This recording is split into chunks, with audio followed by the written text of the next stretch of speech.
শাড়ি শুধু একজন নারীকে সৌন্দর্যই বর্ধন করে না, এতে আছে সম্মান, ভালোবাসা, আদর, স্নেহ, মায়া, মমতা। তবেই শাড়িতে নারী পূর্ণরূপ পায়।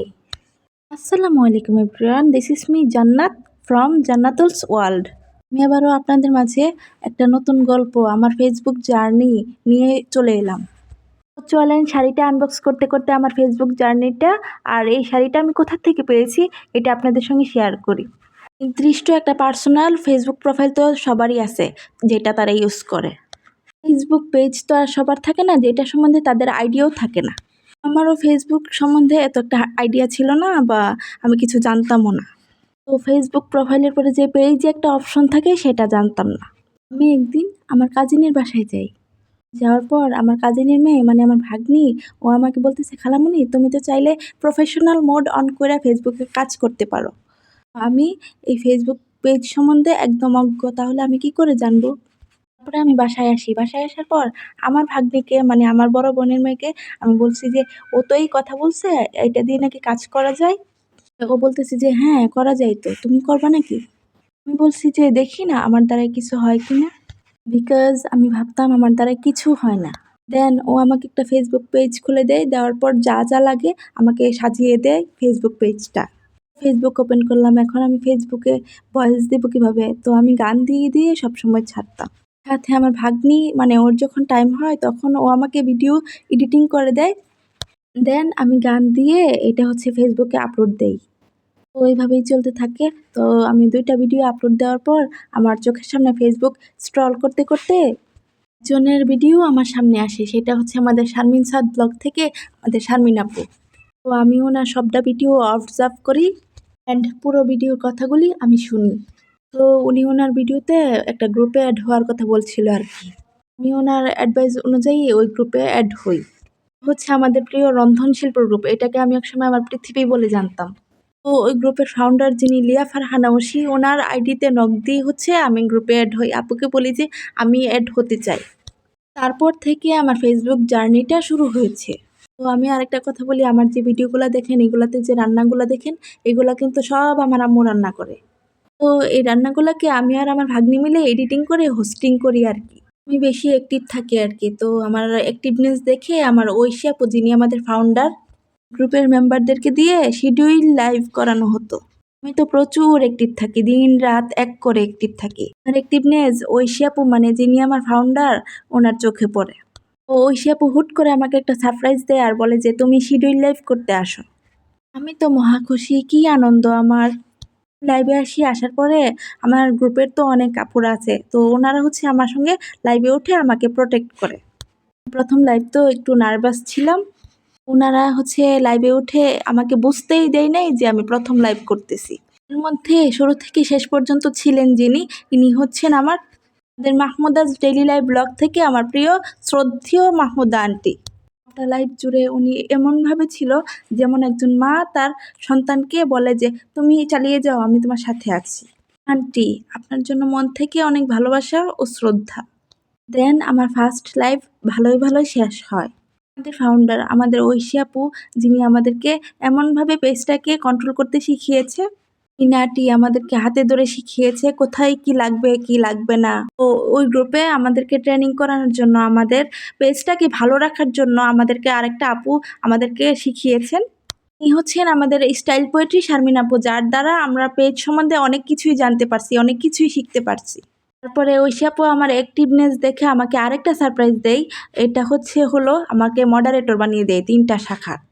এই শাখাগুলো হলো আমাদের ব্রাহ্মণবাড়িয়া, ঢাকা, নাটোর। রন্ধনশিল্প গ্রুপ আমার পৃথিবী। এই গ্রুপে না আসতে পারলে আমি জানতেই পারতাম না পৃথিবীর মানুষগুলো এত সুন্দর। আমার মুখের যে কথাগুলো, এই কথাগুলো আপনারা শুনতে পারতেন না। এই কথা বলার শক্তি হচ্ছে আমার রন্ধনশিল্প গ্রুপ। এইভাবে কথা বলে আমরা হচ্ছে আমাদের গ্রুপে মানুষকে ইনভাইট করতাম। এখন তো আমি গ্রুপে অ্যাড নাই, যখন আমি অ্যাড ছিলাম তখন আমার মনের কথা বলে বলে হচ্ছে মানুষকে ইনভাইট করতাম। আরেকদিন আরেকটা আপুর লাইভে যায়, তো আমাদের তো মুরগির খামার আছে, তো ঐশী আপু আমাদের মোরগের ডাক শুনতে পায়। সবাইকে জিজ্ঞাসা করতেছে যে মোরগ ডাকে কার বাসায়। পরে আমার কলিগরা বলছে যে জান্নাত আপুর বাসায় মোরগ ডাকে। তারপরে উনি আমাকে বলে যে তুই আমাকে ডিম খাওয়াবি। সবসময় আমার সঙ্গে তিনি দুষ্টামি করে। আমার সঙ্গে না, সবার সঙ্গেই উনি দুষ্টামি করে, উনি মজা করে, উনি ওনার গ্রুপটাকে মাতিয়ে রাখে। দিন থেকে উনি আমার নামকরণ করে আমি ওই গ্রুপের ডিম জান্নাত।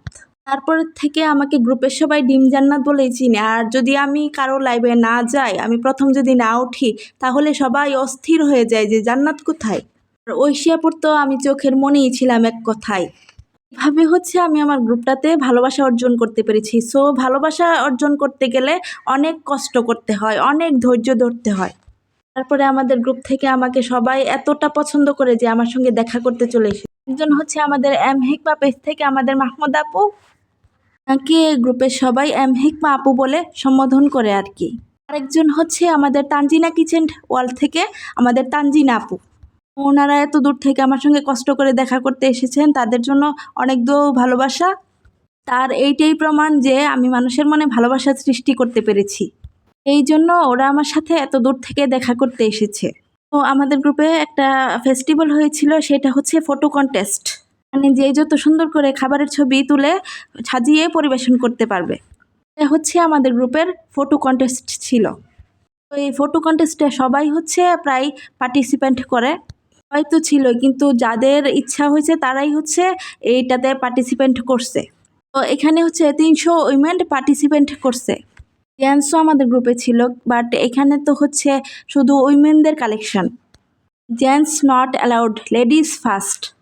বাট তারা দেখতে পারবে, দেখে হচ্ছে তাদের মন্তব্য আমাদেরকে জানাতে পারবে, আমাদেরকে উৎসাহিত করতে পারবে। তো 300 উইমেনের মধ্যে হচ্ছে আমি ফার্স্ট হই। 300-এর মধ্যে হচ্ছে 7 জনকে বাছাই করা হয়।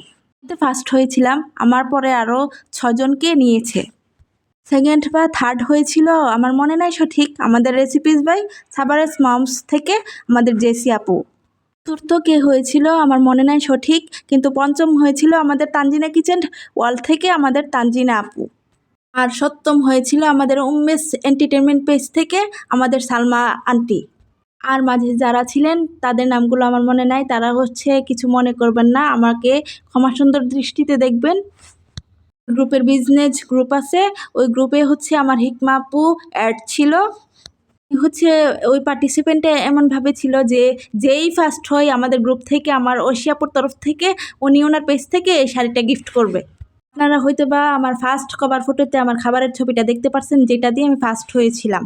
এই ডিশটা সাজাতে গিয়ে আমার আম্মু অনেক কষ্ট করেছে, আইটেমগুলো রান্না করতে গিয়ে অনেক কষ্ট করেছে। আমার আম্মু হচ্ছে একদিন এক রাত রান্নাঘর থেকে বের হয়নি এই আইটেমগুলো রান্না করতে গিয়ে। তারপরে আমি আমার ভাগ্নির কথা বলি, ও হচ্ছে খুব কষ্ট করেছে। আমার ভাগ্নি এটাকে ছবি তুলে খাবারের সুন্দর একটা ক্যাপশন দিয়ে খাবারের পূর্ণতা ফুটিয়ে তুলেছে। তারপরে সবার লাস্টে আমি আমার খাবারের আইটেমটা পোস্ট করি। তারপরেই হচ্ছে আমি ফার্স্ট হই। আর এই শাড়িটা আমাকে ওই গ্রুপ থেকে পাঠানো হয়েছে আমাদের হিকমাপুর পেজ থেকে। পরে আমাদের উম্মে এন্টারটেনমেন্ট পেজ থেকে আমার সালমা আন্টি আমাকে একটা 3 পিস গিফট করে। বলছে যে খাবারটা অনুযায়ী নাকি গিফটটা হয়নি, তার জন্য উনি আমাকে একটা 3 পিসও গিফট করেছে। ওনার তরফ থেকে আমার জন্য হচ্ছে উনি একটা 3 পিস পাঠিয়ে দেয়। পিসটা হচ্ছে আমি 1 বছর একদম কমফোর্টেবলের সাথে ইউজ করি। এই 1 সপ্তাহ হলো 3 পিসটা নষ্ট হয়ে যায়। এখন আমি 3 পিসটা ইউজ করছি না। প্রথম পেজটা আমি আনফরচুনেটলি কোনো কারণে ডিলিট করে ফেলি। আমি সবার কাছে কৃতজ্ঞ, আমাকে আপনারা সবাই এতটা ভালোবাসা আদর দিয়ে আপনাদের ডিম জান্নাত করে তুলেছেন। আমি এই অনলাইন প্ল্যাটফর্মে এসে নতুন করে বাঁচতে শিখেছি, অনেক কিছু শিখেছি, অনেক কিছু দেখেছি, অনেক কিছু বোঝার চেষ্টা করেছি। শাড়িটা শুধু আমার উপহার নয়, এখন বলতে পারবো যে আমি ফেসবুক থেকে কিছু হলেও অর্জন করেছি। এই শাড়িটা আমার মায়ের, আমার ভাগ্নিদের, আপনাদের, আমার, তারপরে সবার ফেসবুক প্ল্যাটফর্ম থেকে পাওয়া অর্জন। ফার্স্ট অফ অল আমি আমার হিকমা আপুকে অনেক ধন্যবাদ জানাবো যে উনি ওনার চয়েস মতো আমাকে হচ্ছে এত সুন্দর একটা শাড়ি গিফট করেছেন। তো আপনাদের যদি আমার শাড়িটা ভালো লেগে থাকে তাহলে আমার হিকমা আপুর পেজটা আপনারা ভিজিট করে দেখতে পারেন। আপনারা আপনাদের পছন্দ মতো এখানে শাড়ি, 3 পিস, বেডশিট, তারপরে অনেক কিছু যা যা মেয়েদের লাগে, খুবই রিল্যাক্সেবল এবং কমফোর্টেবল আমার হিকমাপুর পেজের কালেকশনগুলো। তো আর দেরি করবেন না, আপনারা হচ্ছে আমার হিকমাপুর পেজটা ভিজিট করতে পারেন। আমার হিকমাপুর পেজের কালেকশনগুলো দিয়ে আপনারা আপনাদের সৌন্দর্য ফুটিয়ে তুলতে পারবেন, নারীত্ব ফুটিয়ে তুলতে পারবেন, নারী শক্তি ফুটিয়ে তুলতে পারবেন। আর বেশি কথা বলবো না, আমার ভিডিওটা এমনিতেই অনেক বড় হয়ে গেছে। শাড়িটা কেমন লেগেছে কমেন্ট করে জানাবেন কিন্তু। আমার গল্পটি যদি আপনাদের কাছে ভালো লেগে থাকে তাহলে আমার পেজটিকে ফলো দিয়ে লাইক কমেন্ট শেয়ার করে দিবেন। আল্লাহ হাফেজ।